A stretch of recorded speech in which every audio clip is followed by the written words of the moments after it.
Sans père c'est dur, même si la mère persévère, ça sert mais pas à trouver ses repères, c'est sûr.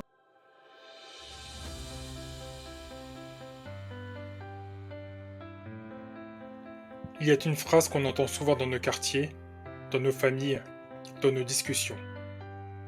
Le père n'est plus là. Dans beaucoup de foyers noirs, la figure paternelle a disparu. Pas toujours, mais trop souvent. Et cette absence n'est pas sans conséquence. Aujourd'hui, on va parler franchement, sans juger, sans excuser, mais en comprenant. Pourquoi la figure du père est-elle si fragile dans notre communauté? Quelles sont les causes? Quelles sont les conséquences? Et surtout, comment on s'en sort? C'est un sujet dur, c'est un sujet sensible, mais c'est essentiel. Il faut donc en parler. Bonjour et bienvenue sur cette nouvelle vidéo du Profil Noir.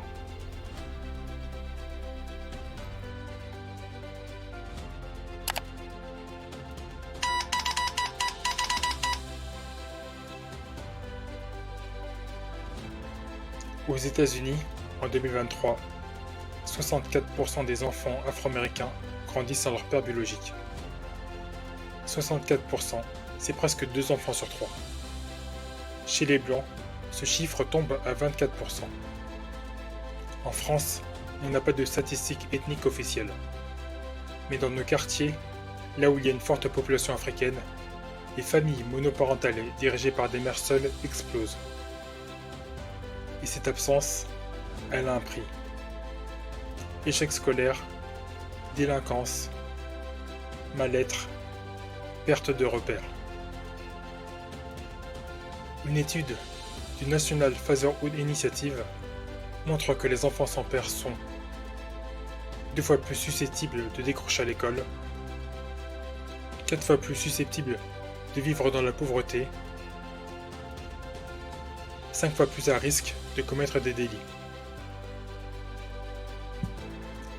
Le petit Malik a 16 ans. Il vit en banlieue parisienne. Il a grandi sans son père, élevé par sa mère et ses 2 grandes sœurs. Il me dit un jour: j'ai appris à me raser avec YouTube. J'aurais aimé que ce soit avec mon père. Ce genre de phrase, elle vous reste dans la tête. Parce qu'elle dit l'essentiel.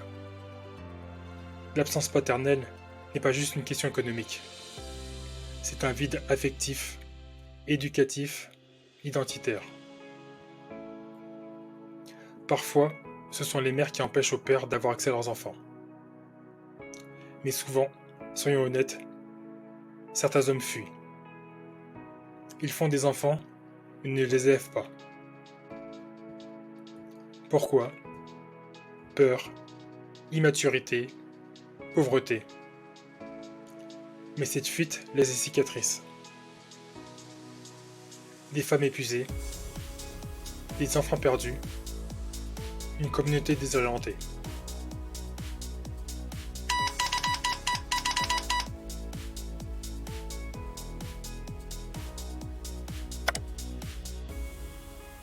Mais attention, avant de pointer du doigt les pères absents, il faut comprendre l'histoire. Pendant l'esclavage, les pères noirs étaient séparés de leur famille. Ils étaient vendus, déplacés, utilisés comme reproducteurs, mais privés de leur rôle éducatif. Ils n'étaient pas des pères, ils étaient juste de la main-d'œuvre. Cette violence structurelle a laissé des traces. En Afrique coloniale, beaucoup de pères travaillaient loin, dans les mines, les ports, les plantations. Ils revenaient parfois, ou jamais. Résultat, une famille fragilisée, un lien brisé. Aujourd'hui encore, les conditions économiques jouent un rôle énorme. Aux États-Unis, le taux de chômage des hommes noirs est 2 fois plus élevé que celui des hommes blancs.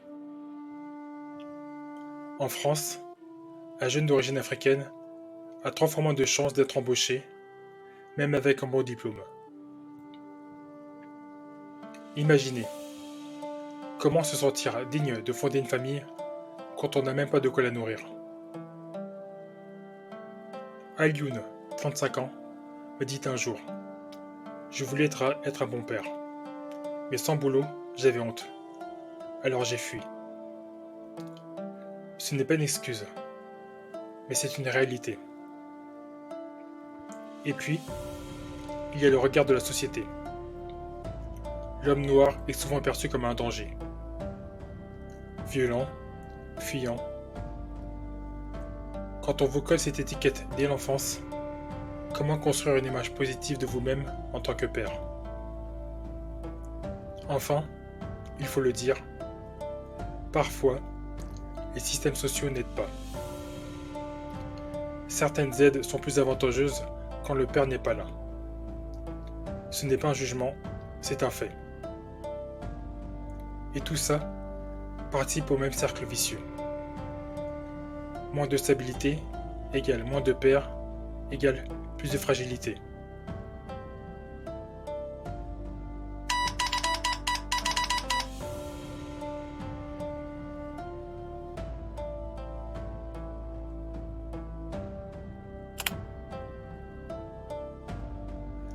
Mais cette situation n'est pas une fatalité. Tous les pères noirs ne sont pas absents. Beaucoup sont là, présents, aimants, engagés. Jules, père de 2 enfants à Lyon, m'a dit: mon père était absent, moi je refuse de reproduire ça. Il va chercher ses enfants à l'école, il aide aux devoirs, il cuisine, il écoute. Il est la preuve qu'un autre modèle est possible. Des initiatives émergent. Ce Dad Gang aux États-Unis, pères afrodescendants en action en France. Des collectifs de pères noirs qui se soutiennent, qui s'affichent, qui montrent que l'amour paternel n'a pas de couleur. Il faut aussi changer notre vision de la masculinité. Être un homme, ce n'est pas dominer. C'est protéger, transmettre, aimer. On doit enseigner aux garçons à ne pas refouler leurs émotions. On doit leur dire que se confier, consoler, s'engager, ce n'est pas être faible, c'est être humain. Et enfin, il n'est jamais trop tard. Si tu es un père qui s'est éloigné, tu peux revenir. Demain, ce soir, dans un an. L'enfant attend, l'enfant espère. Ce n'est pas ce que tu n'as pas fait hier que tu ne peux pas commencer aujourd'hui.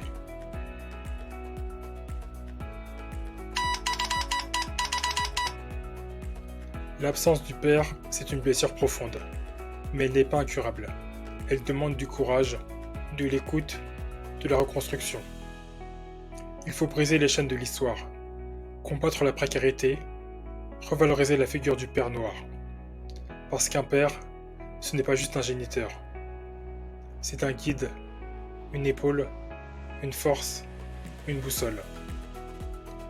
Et les enfants noirs ont besoin de leur père. Pas parfait, pas riche, mais présent. Si ce sujet t'a parlé, partage cette vidéo, commente, raconte ton histoire.